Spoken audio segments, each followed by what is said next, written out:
ഇന്ന് നമുക്ക് പുതിയൊരു സംഭവം കാണാം കേട്ടോ. ഇത് അൾജീരിയൻസിൻ്റെ സ്പെഷ്യൽ ഐറ്റമാണ്. ഇത് അവൾ സാധാരണ ചോറിൽ എന്തൊക്കെ മസാലയിലിട്ടിട്ട് ചെയ്തതാണ്. പക്ഷേ ഇതല്ല സംഭവം, മറ്റേതാണ്. കാണേണ്ട ഒരു സംഭവമാണ് ഇത് എന്ന് പറഞ്ഞാൽ ആദ്യം എണ്ണയിലൊന്ന് ഫ്രൈ ചെയ്തെടുക്കുന്നുണ്ട്. പിന്നെ ഇത് നമ്മളാക്കുന്ന മക്രോണി കേട്ടോ, നമ്മൾ മക്രോണി ആക്കുന്നുള്ളൂ. അവളെന്തല്ലോ റൈസും പിന്നെ ആ സംഭവത്തിൻ്റെ പേരെന്താണെന്നറിയില്ല, ക്യാപ്സിക്കവും പിന്നെ നമ്മൾ എന്താ പറയുക മുളകാപ്പിച്ചിൻ്റെ മുളകില്ല അതെല്ലാം വെച്ചിട്ടാണ് ചെയ്യുന്നത്. പിന്നെ അവരെന്തോ ഇങ്ങനത്തെ ഒരു ലീഫ് എന്തോ ഉണങ്ങിയ ഒരു സംഭവം അതും ഇതിലിടുന്നുണ്ട് കേട്ടോ. മറ്റേ അവരെ ചോറിൽ അതിടുന്നുണ്ട്. അതിൻ്റെ പേരെല്ലാം ഞാൻ ചോദിച്ചു എന്തോ പറഞ്ഞതിന്. പിന്നെ ഇതാ ഈ ക്യാപ്സിക്കം നല്ലോണം എണ്ണയിൽ വെച്ച് പൊരിച്ചെടുത്തതിന് ശേഷം അതിൻ്റെ തൊലി മാറ്റിയെടുക്കുന്നുണ്ട് അവർ. അവരെന്തോ ഒരു സ്പെഷ്യൽ ഐറ്റമാണ്. അവളെന്തോ അതിനൊരു പേരും പറഞ്ഞിട്ടുണ്ട്. ഞാൻ പേര് കുറച്ച് കഴിഞ്ഞിട്ട് അവളോടൊന്നും കൂടി ചോദിച്ച് പറഞ്ഞുതരാം. ഓക്കെ, ഫസ്റ്റ് ഒന്ന് എണ്ണയിലിട്ട് നന്നായി കുറേ എണ്ണയിൽ തന്നെയാണ്, ഡീപ്പ് ഫ്രൈ തന്നെയാണ് ചെയ്യുന്നത്. എണ്ണയിൽ നല്ലോണം ഫ്രൈ ചെയ്തതിനെടുത്തതിന് ശേഷം രണ്ടും എടുക്കുന്നുണ്ട്. ഇതിപ്പോൾ ക്യാപ്സിക്കാണ് ഇതിൽ കാണിക്കുന്നത്. പിന്നെ മറ്റേതും കണ്ടിട്ടില്ലേ, ഒന്ന് പൊരിക്കാൻ വേണ്ടിയിട്ട് അവിടെ വെച്ചിട്ടുള്ളത്. അത് ഇതിൻ്റെ തോലെല്ലാം ഒന്ന് മാറ്റുന്നുണ്ട്. ഇത് നമ്മളെ മക്രോണി, ഇത് സാധാ മക്രോണി, വെജിറ്റബിൾ മക്രോണി ആക്കിയിട്ടുണ്ട്. ഇത് നമ്മളതാണ്. ഇത് അൾജീരിയൻസിൻ്റെ അല്ല, ഇത് നമ്മളെ സ്പെഷ്യൽ മക്രോണിയാണ്. പിന്നെ വേറെന്താ, നമ്മൾ കാര്യമായിട്ട് ഇന്നൊന്നും ഉണ്ടാക്കിയിട്ടില്ല. കാരണം മറ്റ് റൂംമേറ്റ്സുകൾ കുറച്ച് സാധനങ്ങൾ ഉണ്ടാക്കിയാണ് നമ്മൾ വിചാരിച്ചു അതിനെ കഴിക്കാം. പിന്നെ ഒരു മക്രോണി ഒരു പേരിനാക്കിയെന്നേ ഉള്ളൂ. ഇന്ന് നമുക്ക് സാധാരണയായിട്ട് ഒന്നുമില്ല, ഇന്ന് നോമ്പിന് കാര്യമായിട്ടൊന്നുമില്ല.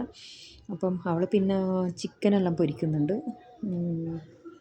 ഫ്രോസൺ ഐറ്റംസ് എല്ലാമാണ്. പിന്നെ അവൾ നോമ്പ് തുറൻ്റെ ഐറ്റംസാണ് ഇതിലുണ്ടാക്കുന്നത്. അങ്ങനെ പിന്നെ നോക്കുമ്പോണ്ട് കുറേ തക്കാളി എടുത്തിട്ടുള്ള കളികളാണ്. തക്കാളി ഇങ്ങനെ നല്ലോണം എന്താ പറയുക വെയിറ്റ് ചെയ്തെടുക്കുന്നുണ്ട്. അവൾ പറഞ്ഞ സമയമില്ലാത്തതുകൊണ്ട്, അല്ലെങ്കിൽ തക്കാളി പുഴുങ്ങിയിട്ടെടുക്കലാണ് പതിവ്. പക്ഷേ ഇന്ന് വെയിറ്റ് ചെയ്തെടുക്കുകയാണ് ചെയ്യുന്നത്. പിന്നെ ഇതാ മറ്റേ ഞാൻ പറഞ്ഞിട്ടില്ലേ വേറെ മുളകും കൂടി ഉണ്ട്, നമ്മളെ ബജി മുളകില്ലേ, അതും ഇങ്ങനെ പൊരിച്ചെടുത്തിട്ടുണ്ട്. അതിൻ്റെ തോലും മാറ്റുന്നുണ്ട്.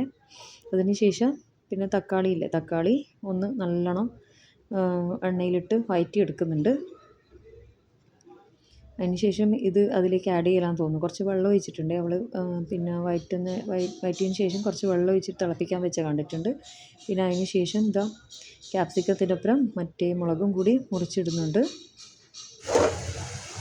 ഇതാ തക്കാളിയിലേക്ക് ഇതങ്ങ് ഇട്ട് കൊടുക്കുന്നുണ്ട്. നന്നായി ഒന്ന് ഇതിൻ്റെ ആയാലും തോന്നുന്നു ഇങ്ങനെ ഇളക്കി കൊടുക്കുക.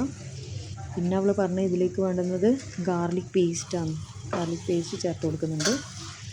നല്ലോണം പിന്നെയും വയറ്റണം തോന്നുന്നു. അങ്ങോട്ടും ഇങ്ങോട്ടും ആക്കി കൊടുക്കുന്നു. ഞാനൊന്ന് സഹായിച്ചു കൊടുത്തിട്ടുണ്ട്. അങ്ങനെ അതാ പിന്നെ എന്താ പറയുക വെള്ളുള്ളിൻ്റെ പേസ്റ്റ് ഇട്ട് കൊടുത്തിട്ടുണ്ട്. പിന്നെ അവർ ടൊമാറ്റോ ആണ്, ഇവരധികം മസാലകളൊന്നും യൂസ് ചെയ്യുന്നതായിട്ട് കണ്ടിട്ടില്ല. ഇനി ഇതിലേക്ക് ആവശ്യം എന്ന് പറഞ്ഞാൽ ടൊമാറ്റോ സോസാണ്. ഞാൻ വിചാരിക്കും ഇതിപ്പം നല്ല പുളിയായിരിക്കും തോന്നുന്നില്ല. ഓൾറെഡി കുറേ 3 തക്കാളി വലിയ തക്കാളി എടുത്തിട്ടാണ് അവൾ ആദ്യം തന്നെ ചെയ്തിട്ടുള്ളത്. അതിൻ്റെ ഒപ്പം ഈ തക്കാളിയും കൂടി നമുക്ക് ഈ ടേസ്റ്റ് പിടിക്കുമെന്ന് അറിയില്ല. പിന്നെ അവൾ അതിലേക്ക് ഒഴിക്കുന്നത് പറഞ്ഞാൽ എന്താ പറയുക ഒലീവ് ഓയിൽ ചേർക്കുന്നുണ്ട്, കുറച്ച് ഉപ്പും ചേർക്കുന്നുണ്ട്. അതെല്ലാം ഞാൻ കണ്ടത്. നമുക്കിത് പിടിക്കുമോ എന്നുള്ള അറിയില്ല, ഇതിൻ്റെ പേരും അറിയില്ല, എന്തോ ഒരു പേര് പറഞ്ഞിട്ടുണ്ട്.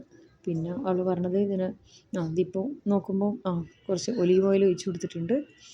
പിന്നെ വേണ്ടത് മുട്ടയാണ് പോലും. 4 മുട്ടയായിട്ടാണ് അവൾ ചേർക്കുന്നതെന്ന് പറഞ്ഞു തന്നിട്ടുണ്ട്. മുട്ടനെ കൊണ്ടുള്ള സംഭവമാണ് കേട്ടോ. ഓരോ കൺട്രിക്കാരെ ഓരോരോ ഭക്ഷണ രീതികൾ. നമ്മളതുപോലെയല്ല. ഇവർക്ക് സ്പൈസസ് ഒന്നും അധികം ചേർക്കുന്നില്ല. പിന്നെ കുറേ സോസിൻ്റെ ഐറ്റംസാണ് തോന്നുന്നു ഇവരിങ്ങനെ ചേർത്തുകൊണ്ടിരിക്കുന്നത്. ഇപ്പോൾ ഇതിലധികം ഒന്നും ചേർത്തിട്ടില്ല. അങ്ങനെയല്ല, ഞാനധികം കാണൽ കുറേ സോസ് കൊണ്ടുള്ള കളികളാണ് ഇവർക്ക്. ഇപ്പം വെറും ടൊമാറ്റോ സോസും കുറച്ച് ഗാർലിക് പേസ്റ്റും ആണ് ആഡ് ചെയ്തിട്ടില്ല. പിന്നെ അതിലേക്ക് 4 മുട്ട ചേർത്ത് കൊടുത്തിട്ട് ഒന്നിങ്ങനെ നമ്മൾ മുട്ട എല്ലാം ചിക്കി എടുക്കില്ല, അതുപോലെ ചിക്കി എടുത്തിട്ടുണ്ട്. പിന്നെ അവൾ എടുത്തിട്ടുള്ളതെന്ന് പറഞ്ഞാൽ ചീസാണ്. ചീസ് ഇങ്ങനെ അതിൻ്റെ മുകളിലേക്ക് ഗ്രേറ്റ് ചെയ്തിട്ട് കൊടുക്കുന്നുണ്ട്. ഇത്രയേ ഉള്ളൂ തോന്നുന്നു. ഇതോടെ കഴിഞ്ഞ് പരിപാടി കഴിഞ്ഞ്. ഇതാണ് അവളെ എന്താണപ്പോൾ ആ ഐറ്റത്തിൻ്റെ പേരും മറന്നുപോയി. അപ്പോൾ അവരുടെ അൾജീരിയൻ സ്പെഷ്യൽ ഐറ്റം റെഡി ആയിട്ടുണ്ട്. നമുക്കിതിന് വേണമെങ്കിൽ മുട്ടക്കറിയെന്നോ എന്തെങ്കിലും പറയാം. ഇതിൻ്റെ പേര് അറിയുന്നവരൊന്ന് കമൻറ്റ് ചെയ്യട്ടോ. അവളെന്തോ ഒരു പേര് പറഞ്ഞതെന്ന് മറന്നുപോയി. ഫുൾ പിന്നെ ചീസാണ്. ഇവരത് ഹെൽത്തിയാന്ന് തോന്നുന്നു. അധികം മസാലകളും കാര്യങ്ങളൊന്നും ഇല്ലല്ലോ, അതുകൊണ്ട് നല്ല ഹെൽത്തി ഇതന്നെ ആയിരിക്കും. എന്തായാലും കാണാൻ നല്ല ഭംഗിയുണ്ടായിരുന്നു. പക്ഷേ ഞാൻ മുട്ടയൊന്നും കഴിക്കാത്തതുകൊണ്ട് ടേസ്റ്റൊന്നും നോക്കിയിട്ടില്ല. അപ്പം വേറൊരു വീഡിയോ പിന്നെ വരുന്നതായിരിക്കും. Thanks for watching.